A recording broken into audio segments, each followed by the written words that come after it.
En primera plana, Carlos Herranz. Bienvenidos en Primera Plana, un programa de Radio Francia Internacional y de France 24. Esta semana nos quedamos aquí en Francia porque el curso político promete turbulencias. El gobierno de François Bayrou podría caer este lunes y de nuevo podría instalarse una nueva crisis política en el país. Vamos a analizarlo en esta mesa. Ya les presento a mis invitados. Nos acompañan Florencia Ángeles, corresponsal de la W Radio. Bienvenida. Gracias por la invitación. Fernando Vega, analista político. Bienvenido. Gracias, Carlos. Y Pompeo Coppola, él es periodista especializado en temas internacionales. Bienvenido. Hola, Carlos. Francia, al borde de una nueva tempestad política. Hoy nuestro asunto en Primera Plana. Comenzamos. Se da por descontada la caída del primer ministro el lunes en Francia por falta de apoyos ante una moción de confianza que él mismo ha querido asumir ante la previsible falta de apoyos para sus draconianos recortes en los presupuestos. Si esto pasa de nuevo una crisis política, Macron tendrá que decidir entre buscar un reemplazo o bien convocar nuevas elecciones legislativas. Ninguna solución va a ser fácil y a la crisis política podría añadirse ahora una social con varias convocatorias para paros y huelgas en los próximos días. Los mercados están recogiendo estas turbulencias y Francia se interroga sobre cómo reconducir su disparada deuda de 3,3 billones de euros, un déficit del 5,4% del PIB, cifra muy lejos del 3% que marca Bruselas. Veamos lo que dice la prensa. El económico Le Secó habla de lo que le va a costar a Francia la caída de Bayrou. Francia se endeudará pagando todavía más. La Croix dedica esta portada a lo que proponen las diversas formaciones de oposición sobre los presupuestos. El Partido Socialista presentó una contrapropuesta de recortes por valor de 21.000 millones, la mitad de lo que iba a recortar Bayrou. La revista L'Obs va más allá, titulando Anatomía de una crisis de régimen. Todo parece indicar, compañeros, que Bayrou va a caer este próximo lunes. Florencia, ¿qué opciones tiene Francia para salir de lo que parece una nueva crisis política? Realmente muy pocas, Carlos. La crisis política creo que está desde que hace un año que se disolvió la Asamblea Legislativa y que se tuvo un panorama que no había existido antes en Francia de 3 bloques y por lo tanto ninguna mayoría absoluta y mucho bloqueo. No hay ninguno que tenga esta mayoría y por lo tanto varias cosas que se han quedado en la mesa, que se han quedado también a veces aprobadas por este polémico artículo en Francia, el 49.3, que es un paso por fuerza. Y bueno, entonces, ¿qué hay? Es entregar, o mejor dicho, elegir un primer ministro que logre consensuar, cosa que por el momento no se ha logrado, o disolver la Asamblea Legislativa. La Asamblea Legislativa, muchos lo están pidiendo, Macron no comparte esta petición por parte de muchos, y la otra propuesta sería la de destitución que pide, por ejemplo, la Francia Insumisa, que obviamente la destitución del presidente es la menos probable, Macron no quiere, incluso varios partidos políticos también han dicho que no es la solución, pero la crisis política está, y lo peor también es que no hay que olvidar que estamos con este calendario electoral a 2027. Y también por eso es que esta solución no se ve a corto plazo. Todavía peor, claro, porque están los partidos también pensando en las elecciones presidenciales. No sé, Fernando, si esto es una cuestión de una crisis política en la que hay que elegir el menos malo de todos los males. Yo creo que la consecuencia de lo que estamos viendo hoy es consecuencia de una disolución de hace un año que todavía el país no terminó de entender. Nadie en Francia entiende por qué Macron hace un año tomó esa decisión, que en efecto, y lo hemos dicho también en esta mesa, la composición de la Asamblea Nacional que hay hoy refleja el mapa político de Francia, pero en efecto y por digamos, la práctica parlamentaria francesa hace muy difícil que los gobiernos sean sostenibles y es lo que hemos visto tanto con Michel Barnier como ahora con Bayrou. Entonces, en efecto, hay una crisis que es consecuencia de la irresponsabilidad, de la decisión irresponsable que tomó Emmanuel Macron en el momento en el que decidió disolver la Asamblea Nacional hace un año. Pompeo, ¿qué soluciones puede haber a partir de la caída de Bayrou? Yo creo que hay solo 2 soluciones, Carlos. La primera es tener un nuevo primer ministro, nombrar un nuevo primer ministro. La segunda es disolver la asamblea y convocar nuevas elecciones. Lo que pasa es que si vamos a tener a un nuevo primer ministro, él se va a encontrar con la misma mayoría relativa, es decir, con un poder limitado. Y entonces vamos a repetir este círculo vicioso que hemos visto en Francia en los últimos 2 años. Durante la segunda presidencia Macron, en apenas 2 años, tuvimos 4 primer ministros muy débiles. Ujú. Es verdad que, como dice Pompeo, elegir un nuevo primer ministro podría llevar al mismo círculo, pero no está claro que repetir las elecciones tampoco lleve exactamente al mismo círculo. Por eso es tan complicado. Luego vamos a profundizar en esas opciones, desde la repetición legislativa hasta el reemplazo de primer ministro, con los nombres que suenan. Vamos a ver si apuntamos algunos de ellos. Pero antes, a la decisión. ¿Por qué Bayrou ha decidido someterse a esta moción de confianza? ¿Qué pretendía? Si todo el mundo dice ahora que era una muerte anunciada. ¿Florencia? Sí, yo creo que regreso a la primera cuestión, de mostrarse más consensual, es decir, no pasar por la fuerza, ¿no? Se me ha criticado mucho justamente por parte de la población francesa que esta vez es el poder en contra del pueblo. Yo creo que él quería quitar esta figura de decir, bueno, los estoy escuchando, vamos a hablar, pero finalmente en cálculos políticos no le fue bien. Muchos también están diciendo que tenía antes que haber hablado, justamente negociado con los partidos antes de anunciar este voto de confianza, que para muchos, como dices, fue un suicidio político, y por eso se habla ya de la anatomía de una caída, ¿no? La caída que tendrá el próximo lunes. Fernando, ¿qué puede haber detrás de esta decisión de Bayrou de someterse voluntariamente a este ejercicio que muchos también aplauden por decir, oye, comparado con otros que han ido por decretazo, este se va a someter a algo más democrático? Yo en efecto creo que la moción de confianza es un hecho positivo en un país donde en efecto no es el parlamento como en otros regímenes parlamentarios quien nombra al primer ministro, sino es el presidente, y casi que es cuando el parlamento no está conforme con el primer ministro que en el momento en el que puede tumbarlo. Así que creo que es democráticamente sano que se someta el primer ministro a una moción de confianza, por más que, como lo decimos, es una caída anunciada. Y en eso es complicado realmente entender la decisión política de Bayrou. Hay quien dice, no, se apunta, es una forma de iniciar una campaña presidencial porque va a caer y después no se va a poder tampoco apuntar a construir un nuevo presupuesto. Pero a mí me parece bastante difícil de leer, sobre todo cuando uno ve también otras declaraciones y otras cosas que viene haciendo Bayrou que también son difíciles de entender. Atacarse a los boomers, decir que el problema del déficit es porque los franceses han gastado mucha plata. Es decir, no se ve, sí estoy de acuerdo con Florencia, que hay un intento de diálogo bastante tardío con las otras fuerzas políticas, pero el problema es que no siento que le esté hablando a la sociedad francesa. Todo lo contrario, siento que en un intento de hablar con los partidos se está terminando de divorciar con la sociedad francesa, que ya se siente per se bastante divorciada de su clase política. Antes veíamos en las portadas que l'Obs hablaba de una crisis de régimen. Estamos ante una crisis de régimen, algo mucho más profundo que las soluciones que estamos viendo.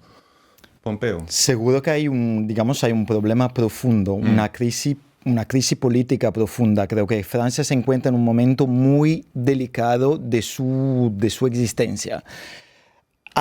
Como hemos dicho ya, hay estos tres bloques políticos, pero parece que no hay una solución. Y yo creo que una de las soluciones sería dar de nuevo la voz al pueblo francés. Es decir, que haya nuevas elecciones, sobre todo legislativas, con la esperanza de que de estas elecciones surja una mayoría un poco más fuerte, porque si no el país se queda en una situación... Lo que pasa, perdóname por hacer abogado del diablo, pero eso, claro, sería ir a votar con esa esperanza, pero si nos encontramos con lo mismo, algo que proyectan muchos analistas demoscópicos, tampoco podemos decirle a los franceses, ustedes han votado mal, vuelvan a votar. A lo mejor si persisten los franceses en darnos esa configuración, hay que configurar con esa configuración que democráticamente sale. Y el problema estaría en otro lugar, ¿no?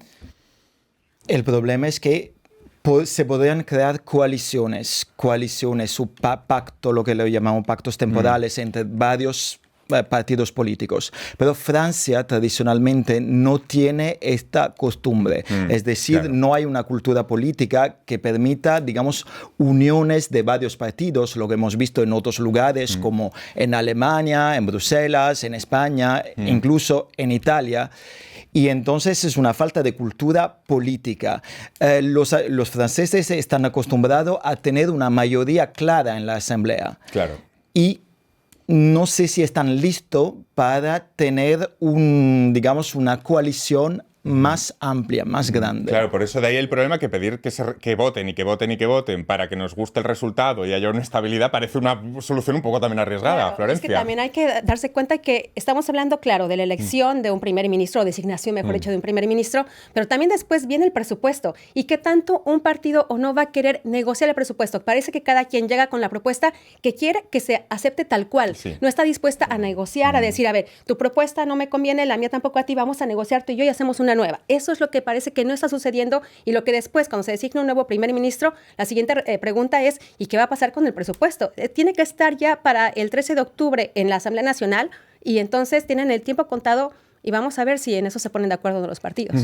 Dice Bayrou, hablando del presupuesto, que la situación de cuentas es agónica, que la deuda no se sostiene, lo que se paga por interés de deuda es superior incluso al presupuesto de sanidad o educación. ¿Se puede mantener el estado de bienestar sin corregir la deuda? ¿Qué les parece, Fernando? Yo creo que hay muchos economistas que han lanzado alertas o críticas al discurso del gobierno frente al tema de la deuda, frente al tema del déficit, incluso frente al tema de los intereses. El problema en Francia y lo que ha venido pasando dentro de los distintos gobiernos de Macron no es que haya habido un aumento del gasto, por el contrario, hemos visto desde 2017 una disminución del gasto público con respecto al Producto Interno Bruto, pero también hemos visto una disminución de las recetas, es decir, el Estado francés ingresa menos plata de la que ingresaba hace 7, 8 años. Y esas recetas se ven fundamentalmente a lo que se conocen como algunas exoneraciones fiscales a grandes empresas y demás, pero también algunos impuestos que se han suprimido y que ni siquiera, digamos, hay un debate en torno a lo que era la taxa de habitación, el impuesto de habitación, que fue un impuesto que el gobierno decidió suprimir sin que nadie en la sociedad pidiera que se suprimiera y que hoy tiene un impacto fiscal bastante grande y que explica también una parte de ese aumento en el déficit o de ese aumento en la deuda. Entonces el problema realmente no es la deuda, donde me parece también que hay una cierta ortodoxia económica frente a la deuda, la realidad o el déficit. La realidad es que la mayoría de los países del mundo tienen déficit. El déficit francés no es realmente, está lejos de ser un déficit realmente preocupante y más bien los mensajes que manda el gobierno cuando, digamos, acentúa ese discurso, sí es un mensaje que da miedo a los inversores, que genera miedo a los empresarios, que genera desconfianza y que realmente es lo que acentúa la crisis. En efecto, hay que buscar recetas, en efecto, el Estado tiene que ingresar más plata, pero me parece que el modelo social francés no solamente es sostenible, sino que puede ser defendible quizás con un modelo tal vez diferente o buscando unas recetas diferentes a las que se han venido aplicando incluso desde el gobierno de Sarkozy en adelante. Una receta podría ser, si ya te doy la palabra, Pompeo, una solución podría ser subir impuestos para solventar esto, pero lo que está claro también son los intereses que paga por Francia año a año de deuda y cómo solventar eso, si son intereses incluso superiores a lo que se pone de presupuestos para la educación o la sanidad. Vamos a hablar de todo ello a vuelta de pausa. Hasta ahora.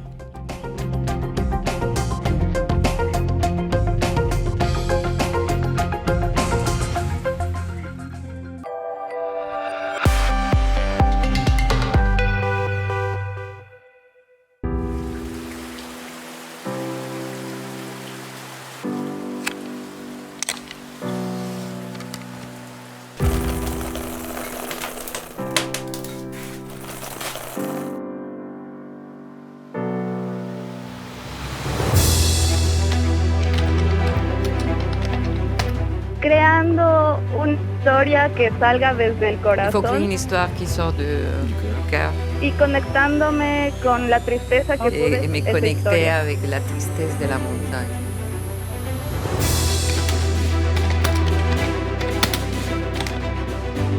Nakury ty fiainana amin'ny toetrandro toagny, tegna lany fagnahy.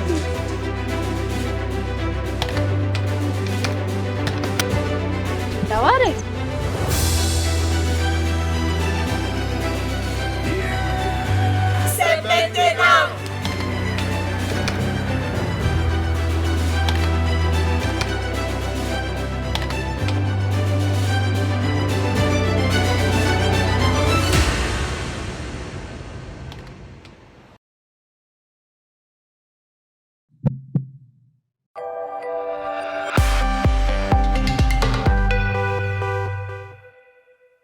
Seguimos en Primera Plana esta semana hablando de la crisis política que se puede abrir en Francia este lunes a partir de la caída del primer ministro François Bayrou. Lo hacemos con los periodistas Pompeo Coppola y Florencia Ángeles y con el analista Fernando Vega.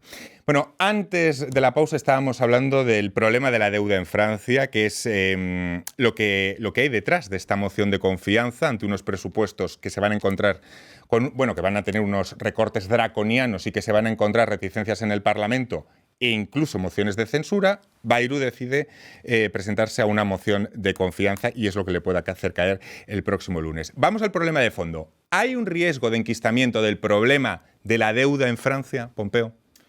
Sí, hay este tipo de problema, pero quiero decir que el tema de la deuda no es algo nuevo en el discurso político de Bayrou, porque ya en 2007, cuando se presentó a la elección presidencial, habló de la deuda y de las consecuencias de la deuda para las nuevas generaciones.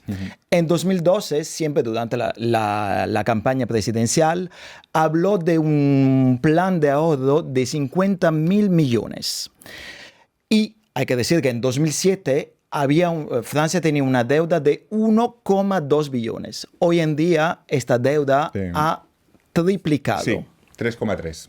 Entonces, lo que le podemos reconocer es una cierta coherencia a Bayrou, digamos, en su visión económica. Pero el problema de la deuda es que es un problema no solo político y económico, sino estructural. Y en 2004, desde 2004, Francia está bajo un procedimiento de déficit excesivo por la Unión Europea. El Consejo de la Unión Europea le dijo a Francia, recomienda a Francia que bajen la deuda antes de 2029. Al mismo tiempo tenemos también unas agencias de ranking que han bajado la calificación soberana de Francia a A menos, lo que no es muy grave porque se queda, digamos, en la categoría A, pero es una señal. Saben que a todo argumento aquí en Francia estos días hay un contraargumento, porque hay oposición política que le dice a Bayrou que sí, que el problema de la deuda es el problema que han creído los mismos gobiernos que él ha apoyado desde hace muchísimas décadas en Francia. Al mismo tiempo, a los que consideran que el problema que expone Bayrou está exagerado, Bayrou les recuerda que lo que se va en un presupuesto de educación es lo que está pagando anualmente de intereses Francia. ¿Cómo sostener entonces el estado de bienestar? ¿Está exagerando el problema o es un problema real presupuestario para mantener el estado de bienestar, Florencia? Sí, no, es complicada. El problema está realmente, y también por eso ya empezaron estas propuestas, lo comentabas al inicio, ¿no? Ya el Partido Socialista está presentando también su propuesta para el presupuesto, está resurgiendo otra vez este famoso impuesto sobre la fortuna, ¿no? Esta taxa Zuckman, y que bueno, que muchos están incluso apoyando por parte de la sociedad o de algunas figuras importantes como 7 premios Nobel de Economía, ¿no? Justamente también para, sí, tener más dinero en las arcas públicas y al mismo tiempo reducir esta desigualdad que tanto se ha criticado con los súper ricos y con pues el pueblo en general. Incluso recordemos también este año, por ejemplo, en Davos, en el Foro Económico de Davos, hubo un movimiento de ciertas fortunas diciendo, quiero que me taxes, ¿no? Hubo ahí una manifestación, pero ciertos empresarios diciendo, estamos dispuestos a pagar más impuestos para que también se pueda abogar por la igualdad social. Entonces, surge esta propuesta. Pero bueno, como siempre, no a todos les gusta. Vamos a hablar precisamente de esto, de la crisis social que se puede unir a la política, porque hay previsto un calendario de movilizaciones en la calle. El próximo día 10 hay convocado un movimiento para bloquear todo, surgido en redes sociales durante verano. No sé qué les parece, qué características tiene o quién puede estar detrás, porque todo parece un poco nebulosa lo que puede suceder el próximo 10 de septiembre en Francia, Fernando. No, en efecto, es un movimiento que me parece que si uno ve lo que ha sido la historia reciente de Francia, no es un movimiento aislado, es un movimiento que quizás puede tener una cierta continuidad, al menos sociológicamente, con lo que fueron los chalecos amarillos en el 2018-2019, y que en este momento se enmarca dentro de un contexto de una crisis política de la que hemos hablado, de una cierta crisis social que enunciaba Florencia, que me parece muy interesante, donde las desigualdades han crecido, donde los franceses en realidad reconocen que tienen cada vez más dificultades para acceder a servicios básicos de alguna manera fundamentales. Y de alguna manera, más que preguntarse quién puede estar detrás y qué intereses puede haber ocultos, que me parece que, bueno, siempre puede haber tanto intereses políticos como económicos que pueden tratar de capitalizar un movimiento ciudadano. creo que todo lo que se ha venido sumando y creo que los distintos sectores o expresiones ciudadanas que se han sumado a eso, de alguna manera manifiestan un descontento que en efecto puede llegar a ser capitalizado por sectores políticos, que en efecto puede llegar a ser capitalizado o no por los sindicatos, que en efecto puede llegar a ser capitalizado o no, incluso por el mismo gobierno a partir de una descalificación de la protesta, a partir de derivas violentas o no que pueda tener la protesta. Entonces creo que es un escenario abierto, pero en cualquier caso creo que tanto a los analistas como a los responsables políticos les corresponde hacer una escucha mucho más activa y mucho más responsable de esas expresiones, y creo que la pregunta, en lugar de pensar quién puede estar detrás o qué interés hay detrás, es realmente cuál es esa fatiga y cuál es ese cansancio que hoy los franceses están queriendo expresar de alguna manera en un movimiento que en efecto puede generar inquietudes sociológicas, pero que me parece que políticamente tiene un mensaje que hay que saber escuchar. Lo que pasa es que es lógico también preguntarse quién está detrás para la hora de sumarse. Hay cierta reticencia por parte de las formaciones políticas. La Francia insumisa sí que parece sumarse, pero hay muchas formaciones incluso de izquierdas y muchos sindicatos que lo ven con recelo el movimiento. Lo que es bastante normal, porque en realidad es un movimiento que ha sido lanzado, una movilización que ha sido lanzada por movimientos de derecha, y en particular el movimiento soberano que se llama Los Esenciales, que tiene su sitio internet y que propone, entre otras cosas, la destitución de Macron. Y rápidamente, esta propuesta de bloqueo total ha sido apoyada por el líder de la izquierda radical, Mélenchon. Lo que pasa es que, ¿qué vamos a tener en la calle? Vamos a tener un movimiento, una movilización proteiforme que no tiene una cabeza y que no tiene un objetivo claro. La única cosa es que quieren manifestar en contra de este gobierno y en contra de la reducción del presupuesto. En cualquier forma, sí que hay otras convocatorias, los paros sectoriales los siguientes días, y el día 18 sí que hay algo más, digamos, organizado por parte de las intersindical. Hay gente que lo compara con los chalecos amarillos, pero a diferencia de los chalecos, que sí que parecía que tenían índices de propuestas claras, como la bajada del precio del carburante, el tema de los transportes, aquí la nebulosa es mayor, Florencia. Realmente no ves ningún objetivo, o sea, no hay acciones concretas, llaman a bloquear todo, pero ¿bloquear cómo? Quedándote en casa, no comprando, hay unos dicen que no usando la tarjeta de crédito. Bueno, no hay propuestas claras, así como tampoco hay un objetivo claro, no se está protestando contra algo en particular. Sí, es síndrome también del descontento, como decía Fernando, social, de la gente que está harta de que no le alcanzan el bolsillo, harta de que siente que no le escuchan, pero quizá a veces ahí está dejar la nebulosa tan grande es la forma más fácil de que se sume gente al tema. En el momento en el que empiezas a concretar objetivos, hay gente que ya empieza a apartarse, ¿no? Lo que pasa es que también esa nebulosa tiene un límite de recorrido, ¿no? Pues no puedes seguir con la nebulosa hasta el fin del día. Muchos franceses están enfadados por ese sentimiento de injusticia social que hemos nombrado. Tienen el sentimiento de estar castigados. ¿Cómo se mitiga ese sentimiento, Fernando? ¿Qué proponer ante ese enfado? Creo que hoy en efecto hay una cierta desidia de los franceses. Siempre hemos pensado que los franceses son una sociedad muy politizada, muy cercana a la cosa pública. Y los franceses hoy se sienten cansados de toda esta secuencia, de toda esta brutalización de la política. Entonces sí creo que lo primero es realmente construir un gran diálogo político nacional donde todo el mundo esté en la capacidad de escucharse, de pensar realmente las debilidades democráticas que puede haber en el régimen político, de repensar. Yo estoy de acuerdo con la idea de repensar el modelo social. Yo no creo que repensar el modelo social implique automáticamente recortar derechos o reducir, digamos, libertades ganadas por la gente, sino en efecto pensar cómo se pueden ampliar con toda la responsabilidad financiera y demás, pero que me parece que es eso hoy lo que la gente está reclamando. Me parece que hoy hay un déficit grande en la escuela pública. Hoy, cuando a los franceses se les pregunta cuál es su primera preocupación, la gente no dice la migración ni nada de esas cosas, la gente dice la salud. Hay crisis en las universidades, para los estudiantes hoy es muy difícil asumir el costo de la entrada universitaria. Hay muchos problemas sociales sobre los cuales hoy la sociedad francesa quiere hablar y espera soluciones de parte de los responsables políticos y espera soluciones por parte también del gobierno, que creo que es hoy lo que está ausente en el debate político y que tiene que reconstruirse. Por cierto, hablando de soluciones, estos días suenan ya múltiples nombres para suceder a Bayrou. De momento, en la prensa sobre todo hay uno, Éric Lombard, ministro de Economía. No sé qué les parecen y los nombres que están saliendo. También se habla de Le Cornu, de Darmanin. ¿Qué les parece? Hombre, hacer una quiniela es... Pero algún nombre que cumpla, digamos, esos requisitos que pudiera... Yo, por el articular momento- algo. Sí, es que lo comentábamos, ¿no? Buscando una figura que logre consensuar, que no levante tanta ámpula para que justamente pues atraviese por esta malla ¿Quién fina. podría ser?